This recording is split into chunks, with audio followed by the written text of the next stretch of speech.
Hey guys, welcome to Boxing Squared for boxing news and views from around the internet.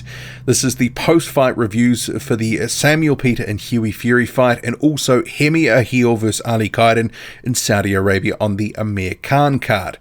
Now we'll start with the main heavyweight fight, which was Fury versus Samuel Peter, a faded, jaded Samuel Peter. This was a fight where Fury was in control of it, but he wasn't really dominating it as he probably should have, and it ended in very bizarre circumstances, and we'll start there. Round 7, the referee tries to jump in. This is about mid-round after Samuel Peter throws a couple of sort of lowish shots sort of around the hip region. He looks to go in because there's holding as well. Samuel Peter keeps punching. This is after the break is called, and this was something that he'd done a number of times in the fight, and he actually had a couple of points deducted in the fight for hitting after the break. Same thing happens again. He's looking to throw, and a referee does manage to corral him, and then he starts complaining of a left shoulder injury. Looking at the replay, I couldn't see where the actual injury happened or what had really gone on that could have injured him. If anything, it should have been the right shoulder that was the one that was damaged. Even the commentators initially thought it was the right shoulder, as I did. But anyway, he doesn't want to continue. He clearly wants out of there. And this was a fight that was sort of all downhill from the beginning for Samuel Peter. He was down on the cards, deducted a couple of points, and that was primarily, as I mentioned, for hitting off the break. But it was also a case where Hughie Fury, who was winning the fight, wasn't really dominating the fight, and he didn't really impress either. It was a bizarre sort of fight. It kind of felt like some sort of glorified sparring session, and it never really sort of got into second gear. Hughie Fury was a bit too cautious. I mean, rightly so in the early rounds. Samuel Peter still has some power, but he never really got out of first gear. He never really took over and dominated the fight, and he never really looked that impressive. First few rounds, pretty sort of cautious. Fury sort of managing the distance, a bit wary, didn't want to commit too much. Samuel Peter clearly unable to cut off the ring. He's listed at 38 years old, but maybe he's closer to 48 years old. It was clear from the beginning this was going to be a mismatch, and fans, myself, even ahead of this, said it was a mismatch, and it completely proved so. Samuel Peter was looking for one punch, and that was about it, because he couldn't really do much else. He was falling short with pretty much everything from the start of the first round. And the first few rounds, very similar, low volume, not a lot of action. Hughie Fury on his bike, managing the range well, using feints, using movement, using the ring really well. Peter just couldn't cut it off. From round 3 onwards, Fury starts to step up the offense a little, throwing a few more arcing right hands, mixing in a few more punches, but he never really got out of first gear, and that right hand never really looked to trouble Samuel Peter, and it was a very sort of looping sort of shot, just like he tried to do against Kubrat Pulev. I would have liked to have seen a bit more variation, one, with punches in general, but two, with that right hand. He needed to actually throw it straighter a little bit, because Peter was obviously getting used to what was coming and where it was coming from.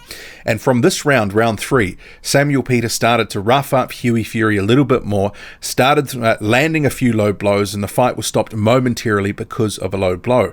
But also in this fight, Hughie Fury, from about this point, started holding a lot more. As soon as Samuel Peter managed to close the distance, which really wasn't often, he would tie up, or he would get his work away and then tie up. And that was sort of round 4, 5, 6, something Hughie Fury was doing a lot more of, and ultimately it was in the 6th round, and the referee did actually warn Fury for holding. But there was 2 points deducted from Samuel Peter in this fight. It was starting to get increasingly bruising from the 3rd round onwards.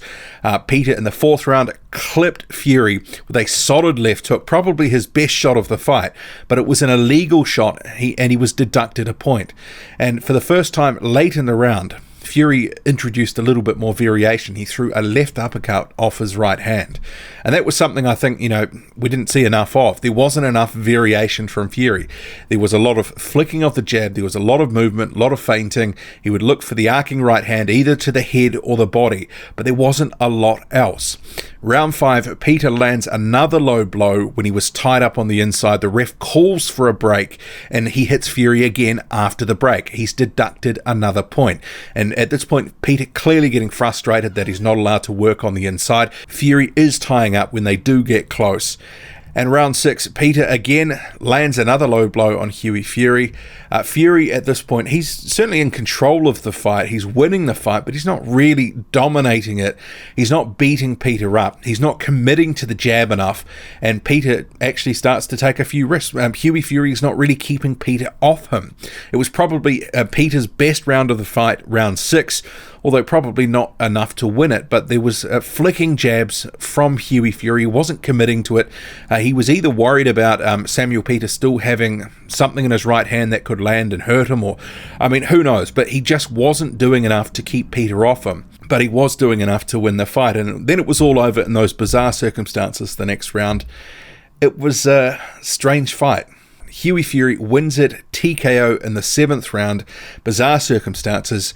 Samuel Peter clearly didn't want to continue. He looked like he was gassing from about the 3rd round on, clearly getting frustrated that he wasn't able to get his work away, that he was finding fresh air most of the night, and he was obviously resorting to some dirty tactics. But some of that was as a response to Hughie Fury's holding.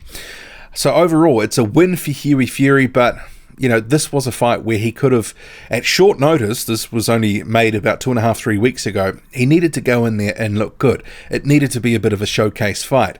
Ultimately, he gets a win here. That's another, notch for the win column, but I'm not so sure he comes out of this with a lot of glory. I think a lot of people at the moment are down on Hughie Fury, and this performance wouldn't have done much to change some people's opinions.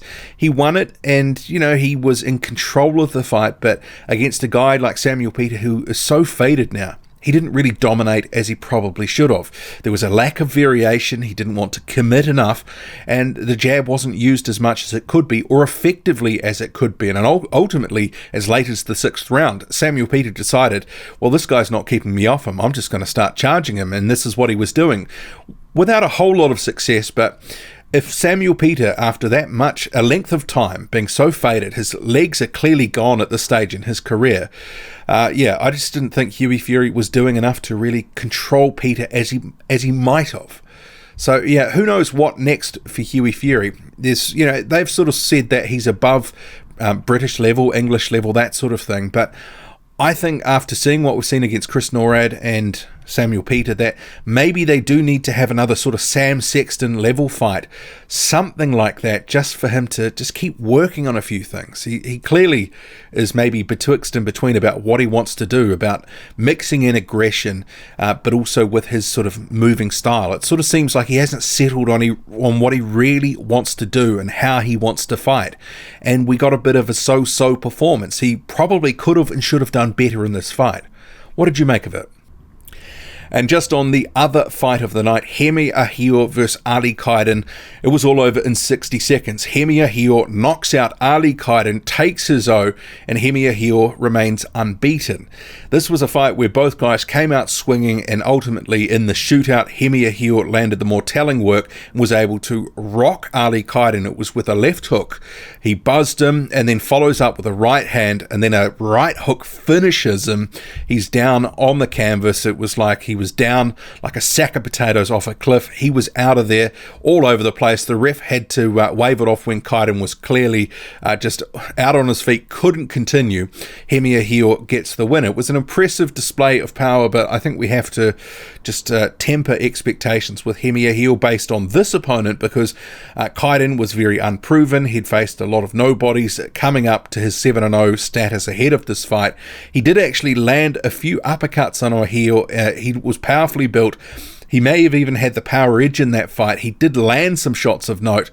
Ultimately, though, he just couldn't sustain it. Ahio got through his defenses and got him out of there inside a minute. Entertaining first round and entertaining 1 minute of fighting, or 55 seconds, whatever it was, but hard to know how much to read from this because we don't really know how good Kiyden was. But Ahio, he advances, he remains unbeaten, and hopefully on to some better opposition because, I don't know how good Kiyden was, and maybe this performance flattered to deceive. But Hemi Ahio, he does have power, especially if he can clip you early on.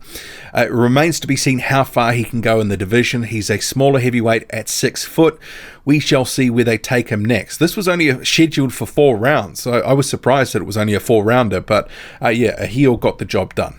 What did you make of the heavyweight fights? Drop a comment, loud and often. Hit like, hit subscribe. Follow me on Twitter, boxing_squared.